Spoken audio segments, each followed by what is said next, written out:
ಜೋರಾದ ಚಪ್ಪಾಳೆ ಅಂತ ಹೇಳ್ರಿ ಮೇಡಮ್.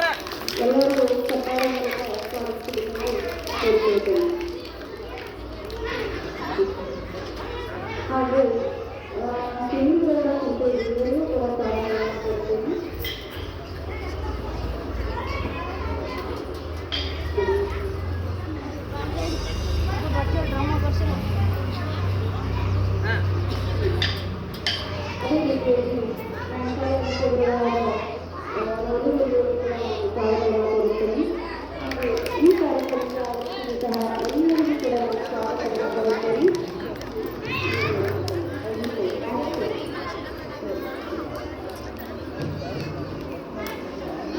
ಎಲ್ಲರೂ ಚಪ್ಪಾಳೆಯನ್ನು ಹೊಡಬೇಕು.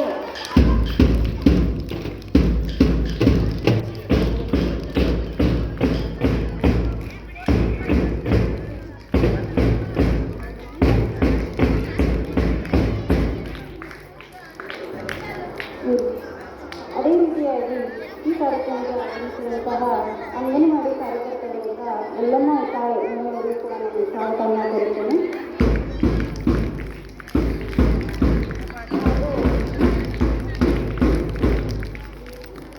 ಹಾಗೆ ಇನ್ನೊಬ್ಬ ಅಂಗನವಾಡಿ ಕಾರ್ಯಕರ್ತರಾದಂಥ ಪ್ರಿಯಾ ಬಿರಾರ್ ಅವರಿಗೂ ಕೂಡ ನಾನು ಸ್ವಾಗತವನ್ನು ಕೋರುತ್ತೇನೆ.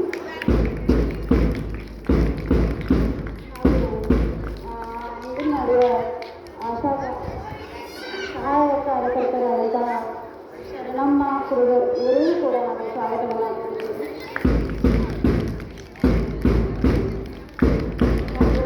ಅಂಗನವಾಡಿ ಕಾರ್ಯಕರ್ತರಾದಂತಹ ರಾಜೇಶ್ವರಿ ಮಾಲ್ವಿ ಅವರಿಗೂ ಕೂಡ ನಾನು ಸ್ವಾಗತವನ್ನು ಕೋರುತ್ತೇನೆ. ಹಾಗೂ ನಮ್ಮ ಶಾಲೆಯ ಶಿಕ್ಷಕರಾದಂತಹ ಸಂಸ್ಥೆಗಳ ನನಗೂ ಕೂಡ ನಾನು ಸ್ವಾಗತವನ್ನು ಕೋರುತ್ತೇನೆ.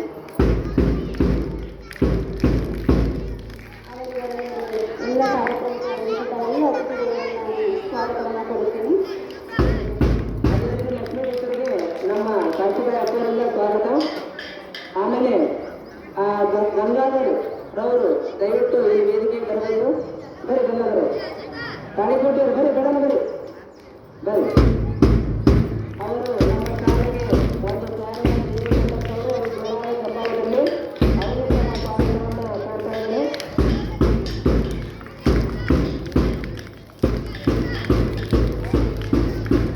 ಅವರಿವರಲ್ಲದೆ ಇಲ್ಲಿ ಬಂದಿರುವಂಥ ಎಲ್ಲರಿಗೂ ಸ್ವಾಗತವನ್ನು ಕೊಡ್ತಾ ಮಾನ್ಯ SDMC ಅಧ್ಯಕ್ಷರು ಇಲ್ಲಿ ಬಂದು ನಿಲ್ಲಬೇಕು.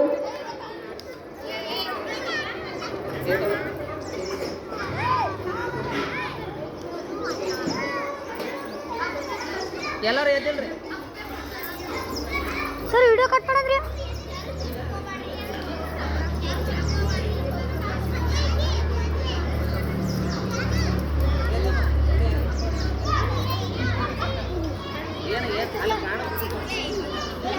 ಈ ಕಾರ್ಯಕ್ರಮದಲ್ಲಿ ಈ ಶಾಲೆಯ SDMC ಅಧ್ಯಕ್ಷರಾದ ಶಾಂತಗೌಡ ಮಾಲ್ವಿ ಅವರು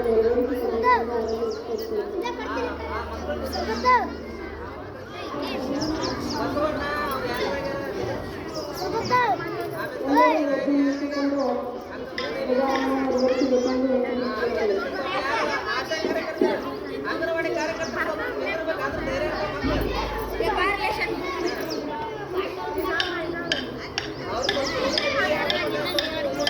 ಆಗಿದೆ. ಶ್ರೇಯಸ ಯಾರು ಮಾತಾಡಬಾರ್ದು ಮೇಡಮ್.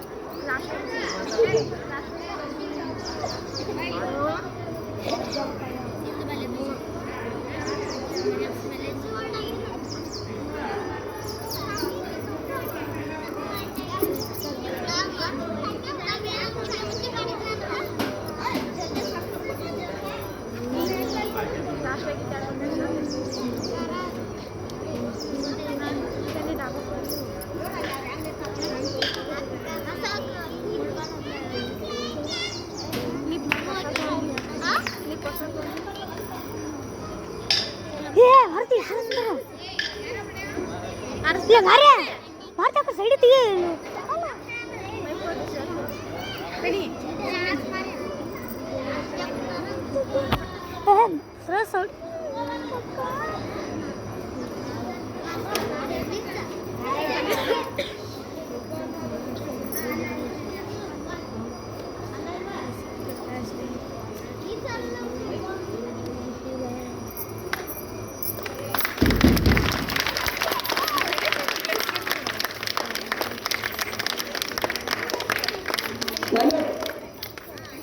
राजवीर एक साथ शुरू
ಎಲ್ಲರೂ ನಿಮ್ಮ ಎಡಗಾಲ ಮುಂದೆ ಎಲ್ಲರೂ ಎಡಗಾಲ ಮುಂದೆ ಬಲಗೈ ಮುಂದೆ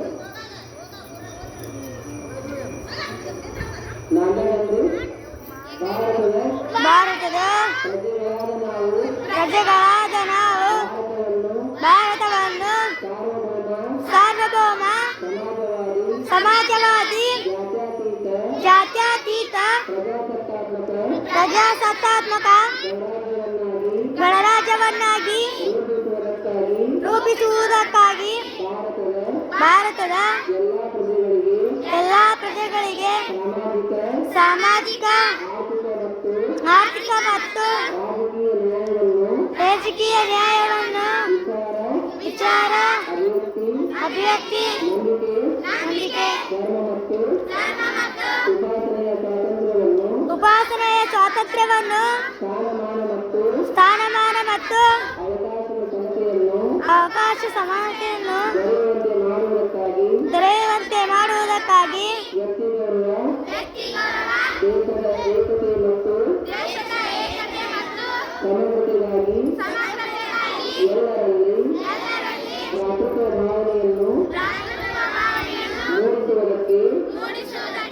ಸಂಕಲ್ಪ ಮಾಡಿ ನಮ್ಮ ಸಂವಿಧಾನ ಸಭೆಯಲ್ಲಿ 1949 ಇಸ್ವಿಯ ನವೆಂಬರ್ ತಿಂಗಳ 26ನೇ ದಿನದಂದು ಈ ಸಂವಿಧಾನವನ್ನು ನಮಗೆ ನಾವೇ ಅರ್ಪಿಸಿಕೊಂಡು ಅಂಗೀಕರಿಸಿ ಶಾಸನವಾಗಿ ವಿಧಿಸಿಕೊಂಡಿದ್ದೇವೆ.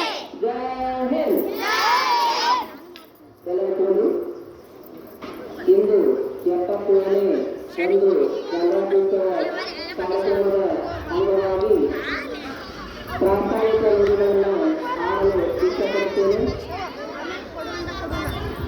ನೋಡಿ, ನಮಗ ಎಲ್ಲರಿಗೂ ಅನ್ನ ಇದನ್ನ ನಮಗ ಎಲ್ಲರಿಗೂ ಗೊತ್ತಿರುವ ಹಾಗೆ 1947 ಆಗಸ್ಟ್ 15ರಂದು ಸ್ವಾತಂತ್ರ್ಯ ಸಿಕ್ಕಿದ್ದು ನಮಗೆ ನಿಮಗೆಲ್ಲರಿಗೂ ಗೊತ್ತು. ಕೈ ಮೇಲೆ 1 2 3 1 2 3. ಯಾರು ಮಾತಾಡಂಗಿಲ್ಲ, ಯಾರು ಮಾತಾಡಿದ್ರೆ ಜೊತೆ ಇಸ್ಕೊತೀನಿ ನೋಡು. ಅವರ ಸಲಾಮ್ ಅಲೈಕುಮ್ ಜಿ, ಜರ ಚುಪ್ ಬೈಟೋ ಜಿ. ಕೇಳು, ಯಾಕಂದ್ರೆ ಇವತ್ತು ಕಾರ್ಯಕ್ರಮ ಮಾತಾಡಕ್ಕಲ್ಲಿ ಕೇಳಕ್ ಅರ್ಥ ಮಾಡ್ಕೊ. ಅದಕ್ಕೆ ಯಾವತ್ತು ನಮ್ಮ ಗುಡಿಯಾಳ ಗ್ರಾಮದ ಸಮರ್ಥ ಸದ್ಗುರು ಗಂಗಾಧರೇಶ್ವರರ ಅಡಿದಾವರಿಗಳಿಗೆ ಹಣಿಮಣಿದು, ನಾಲ್ಕವಾಡದ ಶರಣ ವೀರೇಶ್ವರರ ಅಡಿದಾವರಿಗಳಿಗೆ ಹಣಿಮಣಿದು, ಯಾವತ್ತು ನಮ್ಮ ಶಾಲೆಯ SDMC ಅಧ್ಯಕ್ಷರು, ಉಪಾಧ್ಯಕ್ಷರು, ಸರ್ವ ಸದಸ್ಯರು, ಊರಿನ ಗುರು ಹಿರಿಯರು ಹಾಗೂ ಲಿಂಗೈಕ್ಯ ಶ್ರೀಮತಿ ಸಿದ್ದಮ್ಮ ಬಿರಾದಾರ್ ಗ್ರಂಥಾಲಯ ಬಳಗದ ಸದಸ್ಯರು ಹಾಗೂ ಅಂಗನವಾಡಿ ಕಾರ್ಯಕರ್ತೆಯರು, ಆಶಾ ಕಾರ್ಯಕರ್ತೆಯರು ಹಾಗೂ ನಮ್ಮ ಸಹ ಶಿಕ್ಷಕಿಯರು ಹಾಗೂ ಬಿಸಿಯೂಟದ ಸಿಬ್ಬಂದಿ ಸಹೋದರಿಯರಲ್ಲಿ ಹಾಗೂ ನಮ್ಮ ಗುಡಿಯಾಳ ಗ್ರಾಮದ ಎಲ್ಲ ಹಳೆಯ ವಿದ್ಯಾರ್ಥಿಗಳ ಸಂಘದ ಸರ್ವ ಸದಸ್ಯರಲ್ಲಿ ನಿಮಗೆಲ್ಲರಿಗೂ ಸಹ 77ನೇ ಗಣರಾಜ್ಯೋತ್ಸವದ ಹಾರ್ದಿಕ ಶುಭಾಶಯಗಳು. ಶರಣಾರ್ಥಿ. ನೋಡಿ, ನಮಗೆ ನಿಮಗೆಲ್ಲ ಗೊತ್ತಿರೋ ಹಾಗೆ ಆಗಸ್ಟ್ 15 1947ಕ್ಕೆ ಸ್ವಾತಂತ್ರ್ಯ ಸಿಕ್ಕಿದ್ದು ನಮಗೆ ನಿಮಗೆಲ್ಲ ಗೊತ್ತು. ಆ ಸ್ವಾತಂತ್ರ್ಯ ಸಿಕ್ಕ ಮ್ಯಾಗ ಏನಾಯ್ತಪ್ಪ ಅಂತಂದ್ರೆ, ಇನ್ನೂ ನಮ್ಮ ದೇಶದ ಅರಸರೇ ಸುಮಾರು 573 ಜನ ಇದ್ರು. ಅವರು ನಾವೇ ಭಾರತ ಬಿಟ್ಟು ಕೊಡೋಣ, ನಾವು ನಮ್ಮ ರಾಜ್ಯಗಳನ್ನ ಆಳ್ತೇವೆ ಅಂತೇಳಿ ಅವ್ರು ಏನ್ ಮಾಡಿದ್ರು, ನಮ್ಮ ಪ್ರಜೆಗಳ ಮೇಲೆ ಅವರು ಒತ್ತಡ ಹೇರ್ತಾ ಇದ್ರು. ಊರಿನ ಸಾಮಂತರು, ರಾಜರು. ಅವಾಗ ನಮ್ಮ ದೇಶದ ಪ್ರಪ್ರಥಮ ರಾಷ್ಟ್ರಪತಿ ರಾಜೇಂದ್ರ ಪ್ರಸಾದ್ ಅವರು, ಬಾಬು ರಾಜೇಂದ್ರ ಪ್ರಸಾದ್ ಅವರು, ಆಗಿನ ಪ್ರಪ್ರಥಮ ಪ್ರಧಾನಮಂತ್ರಿ ಆಗಿದಂತ ಪಂಡಿತ್ ಜವಾಹರ್ಲಾಲ್ ನೆಹರೂರವರು, ಆಗಿನ ಕಾಲದ ಪ್ರಪ್ರಥಮ ಉಪ ಪ್ರಧಾನಮಂತ್ರಿ ಹಾಗೂ ಗೃಹ ಸಚಿವರಾದಂತಹ ಸರ್ದಾರ್ ವಲ್ಲಭಭಾಯ್ ಪಟೇಲ್, ಇವ್ರು ಏನ್ ಮಾಡಿದ್ರಪ್ಪ ಅಂತಂದ್ರೆ, ಅವರು ಎಲ್ಲಾ ರಾಜ್ಯರಿಗೂ ಮನಸ್ಸು ಒಲಿಸಿದ್ರು. ನಾವು ಭಾರತ ಅನ್ನೋದು ಒಂದು ಮಾಡೋಣ, ನಾವು ಬೇರೆ ಬೇರೆ ಅಲ್ಲ, ಇಡೀ ಭಾರತ ಒಂದ, ಅದಕ್ಕೆ ಮಾಡೋಣ ಅಂತ ತಿಳ್ಕೊಂಡು ಅವರು ಕೆಲವೊಬ್ಬರಿಗೆ ಮನವೊಲಿಸಿದ್ರು. ಆದ್ರೆ ಕೆಲವೊಬ್ರು ಮನಸ್ಸು ಒಲಿಸಿದಾಗ ಅವ್ರು ಮಿಲಿಟರಿ ಕೋರ್ಸ್ ತಗೊಂಬಂದು ಏನ್ ಮಾಡಿದ್ರು, ಹೋರಾಟ ಮಾಡಿ ಆ ಎಲ್ಲ ಒಂದು ಮನೆತನಗಳನ್ನ, ಒಂದು ಅರಸು ಮನೆತನಗಳನ್ನ ಮನಸ್ಸೊಲಿಸಿ ನಮ್ಮ ಭಾರತಕ್ಕೆ ಒಳಪಡಿಸಿದ್ರು. ಇದು ಒಂದು ಇವತ್ತಿನ ಉದ್ದೇಶ. ಮೇಟಿಯವರು ದಯವಿಟ್ಟು ವೇದಿಕೆಗೆ ಬರಬೇಕು, ಬರ್ರಿ. ಆಮೇಲೆ ಇದು ಒಂದು ಉದ್ದೇಶ. ಇನ್ನೊಂದು, ನಮ್ಮ ಭಾರತ ದೇಶಕ್ಕೆ ಏನಿದ್ದಿದ್ದಿಲ್ಲ ಅಂತಂದ್ರೆ, ಒಂದು ರೂಲ್ಸು, ರೆಗ್ಯುಲೇಷನ್ಸು, ನೀತಿ ರಿವಾಜು ಏನು ಇದ್ದಿದ್ದಿಲ್ಲ. ಎಲ್ಲರೂ ತಮ್ಮ ತಿಳಿದಂಗ ನಡ್ಕೊಂಡು ಹೊಂಟಿದ್ರು. ಆದ್ರೆ ಆ ರೀತಿ ಬೇಡ. ಅದಕ್ಕೆ ಏನ್ ಮಾಡೋಣ, ನಮ್ಮ ಭಾರತ ದೇಶಕ್ಕೆ ಒಂದು ಆಡಳಿತದ ಚೌಕಟ್ಟನ್ನ ಒಂದು ರೂಪಿಸೋಣ. ಆ ಚೌಕಟ್ಟಿಗೆ ಏನಂತ ಕರಿತಾರಪ್ಪ ಅಂದ್ರೆ ಸಂವಿಧಾನ. ಚೌಕಟ್ಟಿಗೆ ಏನಂತ ಕರಿತಾರೆ ಹೇಳೋಣ, ಏನಂತ ಕರಿತಾರೆ? ಅವಾಗ ಆ ಒಂದು ನೋಡ್ರಿ, ನಮ್ಮ ಭಾರತ ದೇಶ ಏಷ್ಯಾ ಖಂಡದಲ್ಲಿಯೇ ಅತ್ಯಂತ ದೊಡ್ಡ ಒಂದು ದೇಶ ನಮ್ಮ ಭಾರತ ದೇಶ ಅಂತ ಹೇಳ್ಬೋದು. ಅಂತ ಒಂದು ದೇಶದ ಒಂದು ಸಂವಿಧಾನ ರಚನೆ ಮಾಡೋದು ಅಷ್ಟು ಸಣ್ಣ ಕೆಲಸ ಅಲ್ಲ. ಅವಾಗ ಏನ್ ಮಾಡಿದ್ರು, ಆ ರಚನೆ ಮಾಡಕ್ಕ ಒಬ್ಬ ಸೂಕ್ತವಾದ ವ್ಯಕ್ತಿಯನ್ನು ಹುಡುಕಾಡಿದೆ. ಇಡೀ ಭಾರತ ದೇಶದಲ್ಲಿ ಅತ್ಯಂತ ಹೆಚ್ಚು ಕಲ್ತವ್ರು ಯಾರದಾರ ಅರ್ಥ ಮಾಡ್ಕೊಂಡು, ಒಂದಾನೊಂದು ಕಾಲದಾಗ ನಮಸ್ಕಾರ ನರ್ಸರಿಗೆ ಗೌಡ್ರು ದಯವಿಟ್ಟು ವೇದಿಕೆಗೆ ಬರಬೇಕು. ಚಪ್ಪಾಳೆ ಮೂಲಕವಾಗಿ ನರ್ಸರಿಗೆ ಗೌಡ್ರಿಗೆ ವೇದಿಕೆಗೆ ಕರಿತಾ ಇದ್ದೇನೆ. ಮೇಟಿಗೌಡ್ರು ಅವ್ರ ಕೆಳಗೆ ಮೇಟಿಗೌಡ್ರಿಗೆ ಬರೀ ಗೌಡ್ರು ಬರೀ. ಅದಕ್ಕೆ ಈ ಒಂದು ಜವಾಬ್ದಾರಿ ಯಾರಿಗೆ ಹೊರಿಸೋನು ಅಂತ ವಿಚಾರ ಮಾಡುವಾಗ, ಒಂದಾನೊಂದು ಕಾಲದಾಗ ಎಲ್ಲಾ ದಯವಿಟ್ಟು ತಾಯಿಯಂದ್ರು ಎಲ್ಲ ತಂದೆಯಂದ್ರು ಲಕ್ಷ್ಮಿ ಕೇಳಬೇಕು. ಒಂದಾನೊಂದು ಕಾಲದೊಳಗ ಈ ನಮ್ಮ ಭೀಮರಾವ್ ಅಂಬೇಡ್ಕರ್ ಅವರಿಗೆ ಅವ್ರ ಅಡ್ರೆಸ್ ಸತ್ಪಾಲ್ ಅವರನ್ನ ಶಾಲೆ ಒಳಗೆ ಕರ್ಕೋತಿದ್ದಿಲ್ಲ ಒಂದಾನೊಂದು ಕಾಲದಾಗ. ಅವರು ಒಬ್ಬ ಗುರುಗಳು ಯಾರಪ್ಪ ಅಂದ್ರೆ ಅಂಬೇಡ್ಕರ್ ಅನ್ನುವಂಥ ಒಬ್ಬ ಗುರುಗಳು ಇವ್ರಿಗೆ ಈ ಹುಡುಗ ಶಾಣೆ ಅದರಲ್ಲ ಇವ್ರ ಜೀವನ ಉದ್ಧಾರ ಮಾಡ್ಬೇಕಂತ ತಿಳ್ಕೊಂಡು ಅವ್ರಿಗೆ ಟಿ ಸಿ ಕೊಡುವಾಗ ನಾವೇನು ನಿಮ್ಗೆ ಟಿ ಸಿ ಕೊಡ್ತೀವಿ ಹಂಗೆ ಟಿ ಸಿ ಕೊಟ್ಟು ಕಳಿಸುವಾಗ ಅವರ ಒಂದು ಹೆಸರನ್ನ ಸತ್ಕಾಲ್ ಅಂತ ತೆಗೆದು ಅಂಬೇಡ್ಕರ್ ಅಂತ ಮಾಡಿದ್ರು. ಆಮೇಲೆ ಆ ಹುಡುಗನ ಶಿಕ್ಷಣದ ಎಲ್ಲ ಖರ್ಚು ವೆಚ್ಚವನ್ನ ಆ ಅಂಬೇಡ್ಕರ್ ಅನ್ನುವಂಥ ಗುರುಗಳೇ ಹೊತ್ಕೊಂಡ್ರು. ಹಿಂಗ ಆ ವ್ಯಕ್ತಿಯ ಒಂದು ಖರ್ಚು ವೆಚ್ಚವನ್ನ ಭರಿಸಿ ಅವ್ರಿಗೆ ಲಂಡನ್ಗೆ ಕಳಿಸಿ ಅವ್ರಿಗೆ ಓದಿಸಿದ್ರು. ಅವರು ಅನೇಕ PhDಗಳನ್ನ ಪದವಿಗಳನ್ನ ಎಲ್ಲ ಮುಗಿಸಿದ್ರು. ಅವರು ಭಾರತ ದೇಶಕ್ಕೆ ಬಂದಾಗ ಯಾರು ಒಂದಾರೊಂದು ಕಾಲದಾಗ ದಯವಿಟ್ಟು ಕೇಳ್ಬೇಕು ಮೇಡಮರ ಆ ಹುಡುಗರು ಮಾತಾಡಕತ್ತಾವ ನೋಡಿ, ದಯವಿಟ್ಟು ಶಾಂತವಾಗಿ ಕೊಡ್ಬೇಕು. ಆ ಧ್ವಜ ಬೀಸೋದು ಬೇಡಪ್ಪ, ಸುಮ್ಮನಿಂದ್ರು ನೋಡ್ರಿ. ಒಂದಾನೊಂದು ಕಾಲದೊಳಗ ಶಾಲೆ ಒಳಗ ಕರ್ಕೊಂಡಾದಂತ ಒಂದು ಹುಡುಗ ಆಮೇಲೆ ಅವಂಗ ಎಲ್ಲಾ ಪ್ರಧಾನಮಂತ್ರಿಗಳು ರಾಷ್ಟ್ರಪತಿಗಳು ಎಲ್ಲರೂ ಸೇರ್ಕೊಂಡು ಏನ್ ಮಾಡಿದ್ರಪ್ಪ ಅಂತಂದ್ರೆ ಆ ಒಂದು ಅಂಬೇಡ್ಕರ್ ಹತ್ರ ಹೋಗಿ ನಮ್ಮ ಭಾರತ ದೇಶದ ಸಂವಿಧಾನವನ್ನ ನೀವು ಬರೆದು ಕೊಡಬೇಕು ಅಂತ ಹೇಳಿ ಅವ್ರಿಗೆ ಕರೀತಾರಪ್ಪ ಅಂದ್ರೆ ಅವ್ರಿಗೆ ಬರಲಿ ಒಂದು ಜೋರಾದ ಚಪ್ಪಾಳೆ. ಅದಕ್ಕೆ ಇವತ್ತು ಇಲ್ಲಿ ಅನೇಕ ತಾಯಂದ್ರೆಲ್ಲ ಬಂದಿರಿ, ತಂದೆಯಂದ್ರು ಬಂದಿರಿ, ಸಹೋದರರು ಬಂದಿರಿ.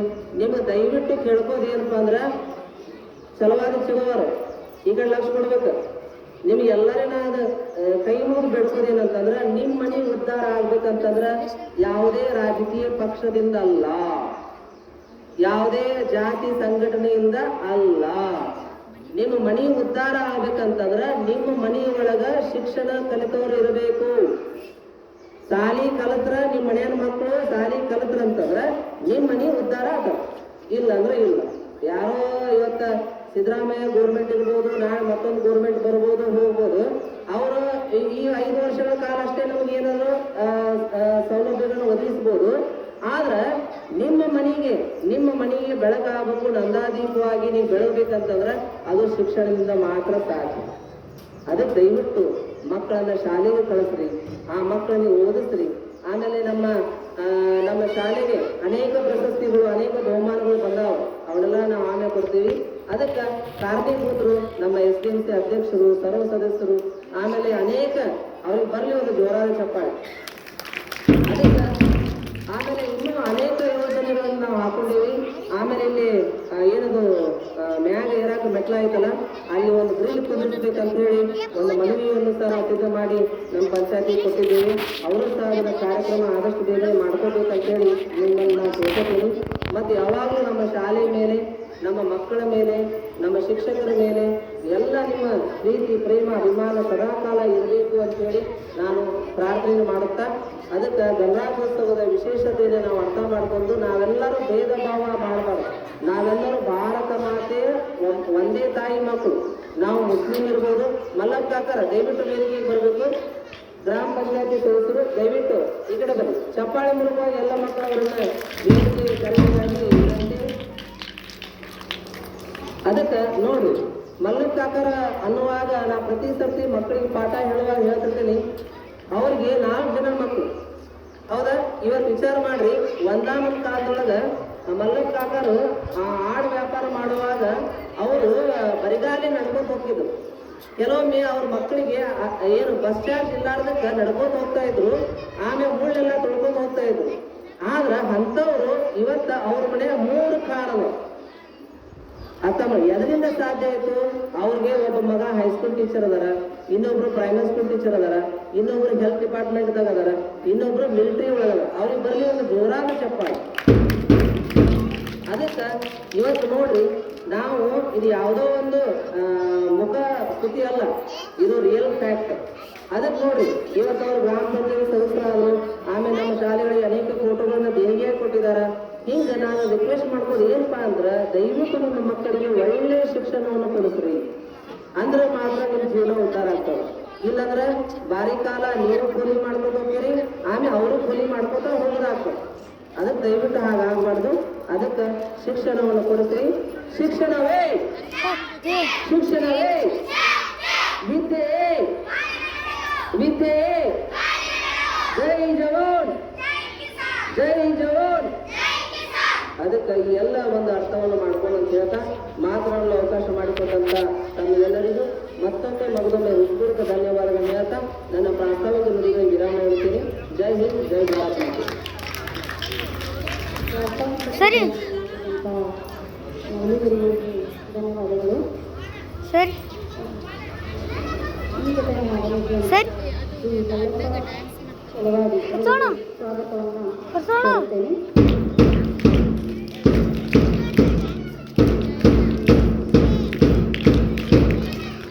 ಅದೇ ರೀತಿಯಾಗಿ ಶ್ರೀ ಬಸನಗೌಡ ನರಸನಗಿ ಕೂಡ ನಾವು ಈ ಕಾರ್ಯಕ್ರಮಕ್ಕೆ ಸ್ವಾಗತವನ್ನು